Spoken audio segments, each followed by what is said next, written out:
जय श्री राम दोस्तों, एक बार फिर से आपका हार्दिक स्वागत है हमारे दिव्य दृष्टि YouTube चैनल पर। दोस्तों, सर्वप्रथम आप सभी को हरतालिका तीज की हार्दिक शुभकामनाएं, खासकर उन माताओं और बहनों को जो यह व्रत धारण करने वाली हैं। मैं आशा करती हूँ आप सभी को महादेव और माँ पार्वती की कृपा से जीवन में सभी प्रकार के सुख और समृद्धि की प्राप्ति हो और माताओं बहनों को अखंड सौभाग्य प्राप्त हो।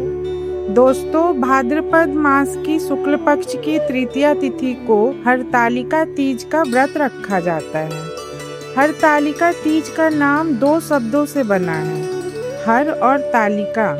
हर का अर्थ है हर लेना और तालिका का अर्थ है सखी यानी सहेली।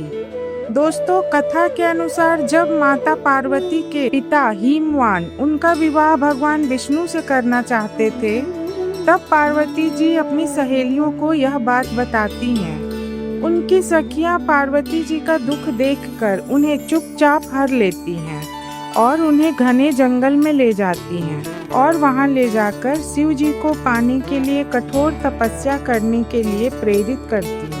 इस घटना के कारण ही इस व्रत का नाम हरतालिका पड़ा।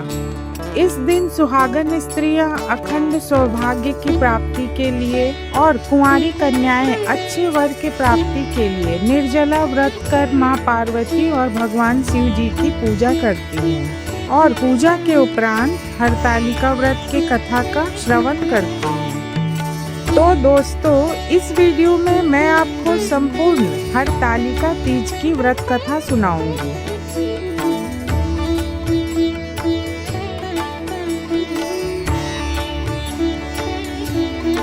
दोस्तों, एक समय की बात है, भगवान शिव ने पार्वती माता को उनके पूर्व जन्म का स्मरण कराने के उद्देश्य से इस व्रत के महात्म्य की कथा कही थी। श्री भोले शंकर बोले, हे गौरी, पर्वतराज हिमालय पर स्थित गंगा के तट पर तुमने अपनी बाल्य अवस्था में 12 वर्षों तक अधोमुखी होकर घोर तप किया था। इसी अवधि में तुमने अन्न न खाकर पेड़ों के सूखे पत्ते चबाकर व्यतीत किए।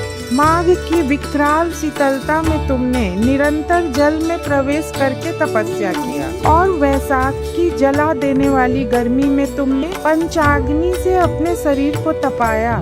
श्रावण की मूसलाधार वर्षा में खुले आसमान के नीचे बिना अन्न जल ग्रहण किए तुमने समय व्यतीत किया। तुम्हारे पिता तुम्हारे कष्ट साध्य तपस्या को देखकर बड़े दुखी होते थे और उन्हें बहुत कष्ट होता था। तब एक दिन तुम्हारी तपस्या तथा पिता के कष्ट को देखकर नारद जी तुम्हारे घर पधारे। तुम्हारे पिता ने हृदय से अतिथि सत्कार करके उनके आने का कारण पूछा। नारद जी की बात सुनकर गिरिराज गदगद हो उठे। उनके तो जैसे सारे कलेश ही दूर हो गए। प्रसन्नचित्त होकर वे बोले, श्रीमान, यदि स्वयं विष्णु मेरी कन्या का वरण करना चाहते हैं तो भला मुझे क्या आपत्ति हो सकती है। वे तो साक्षात ब्रह्म हैं। हे महर्षि, यह तो हर पिता की इच्छा होती है कि उसकी पुत्री सुख संपदा से युक्त पति के घर की लक्ष्मी बने। पिता की सार्थकता इसी में है कि पति के घर जाकर उसकी पुत्री पिता के घर से अधिक सुखी रहे। तुम्हारे पिता की स्वीकृति पाकर नारद जी विष्णु जी के पास गए और उनसे तुम्हारे विवाह के निश्चित होने का समाचार सुनाया। मगर इस विवाह के संबंध की बात जब तुम्हारे कानों में पड़ी तो तुम्हारे दुख का ठिकाना न रहा। तुम्हारी एक सखी ने तुम्हारी इस मानसिक दशा को समझ लिया और उसने तुमसे इस विच्छिन्नता का कारण जानना चाहा। तब तुमने बताया, मैंने सच्चे हृदय से भगवान शिव शंकर का वरण किया है, किंतु मेरे पिता मेरा विवाह विष्णु जी से निश्चित कर दिए हैं। मैं विचित्र धर्म संकट में हूँ कि अब क्या करूँ।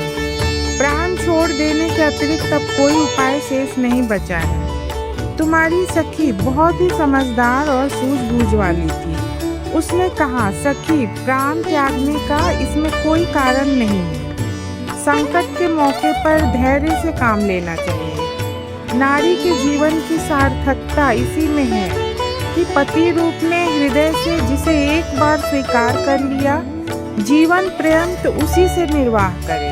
सच्ची आस्था और एक निष्ठा के समक्ष तो ईश्वर को भी समर्पण करना पड़ता है। तुम्हें घनघोर जंगल में ले चलती हूँ, जो साधना स्थली भी हो सकती है, और जहाँ तुम्हारे पिता तुम्हें खोज भी ना पाए, वहाँ तुम साधना में लीन हो जाना।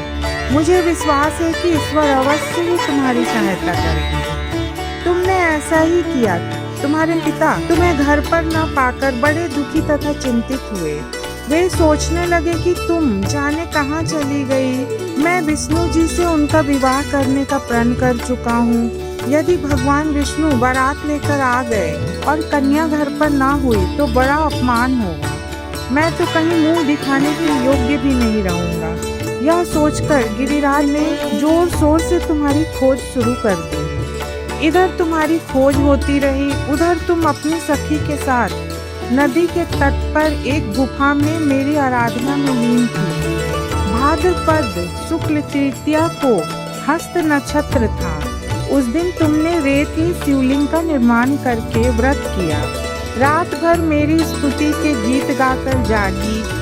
तुम्हारी इस कष्ट साध्य तपस्या के प्रभाव से मेरा आसन डोलने लगा। मेरी समाधि टूट गई। मैं तुरंत तुम्हारे समक्ष जा पहुंचा और तुम्हारी तपस्या से प्रसन्न होकर तुमसे वर मांगने के लिए कहा। तब अपनी तपस्या के फलस्वरूप तुमने अपने समक्ष मुझे पाकर कहा, मैं हृदय से आपको पति के रूप में वरण कर चुकी हूँ। यदि आप सचमुच मेरी तपस्या से प्रसन्न हैं, तो आप मुझे अपनी अर्धांगिनी के रूप में स्वीकार कर लीजिए। तब मैंने कहा तथास्तु और कैलाश पर्वत पर लौट आए। प्रातः होते ही तुमने पूजा की समस्त सामग्री को नदी में प्रवाहित करके अपनी सहेली सहित व्रत का पारण किया। उसी समय अपने मित्र, बंधु व दरबारियों सहित गिरिराज तुम्हें खोजते खोजते वहां आ पहुँचे और तुम्हारी इस कष्ट साध्य तपस्या के कारण तथा उद्देश्य को पूछा। उस समय तुम्हारी दशा को देखकर गिरिराज अत्यंत दुखी हुए और पीड़ा के कारण उनके आंखों में आंसू उमड़ आए। तुमने उनके आंसू पोंछते हुए विनम्र स्वर में कहा कि पिताजी, मैंने अपने जीवन का अधिकांश समय कठोर तपस्या में बिताया है। मेरी इस तपस्या का उद्देश्य केवल यही था कि मैं महादेव को पति के रूप में पाना चाहती थी। आज मैं अपनी तपस्या की कसौटी पर खड़ी उतरी हूँ। आप क्योंकि विष्णु जी से मेरा विवाह करने का निर्णय ले चुके थे, इसीलिए मैं अपने आराध्य की खोज में घर छोड़कर चली गई। अब मैं आपके साथ इसी शर्त पर घर वापस जाऊंगी कि आप मेरा विवाह विष्णु जी से ना कर महादेव जी से करेंगे। गिरिराज मान गए और तुम्हें घर ले गए। कुछ समय पश्चात शास्त्रोक्त विधि विधान पूर्वक उन्होंने हम दोनों का विवाह कर दिया। हे पार्वती, भाद्रपद की शुक्ल तृतीया को तुमने मेरी आराधना करके जो व्रत किया था, उसी व्रत के प्रभाव के फलस्वरूप मेरा तुमसे विवाह हो सका। इसका महत्व यह है कि मैं इस व्रत को करने वाली कुंवारियों को मनवांछित फल देता हूँ और सुहागिनों को अखंड सौभाग्य का आशीर्वाद देता हूँ। इसीलिए अखंड सौभाग्य की इच्छा रखने वाली प्रत्येक युवती को यह व्रत पूरी एक निष्ठा तथा आस्था के साथ करना चाहिए। दोस्तों, इसी के साथ हरितालिका तीज व्रत की कथा यहीं संपूर्ण होती है।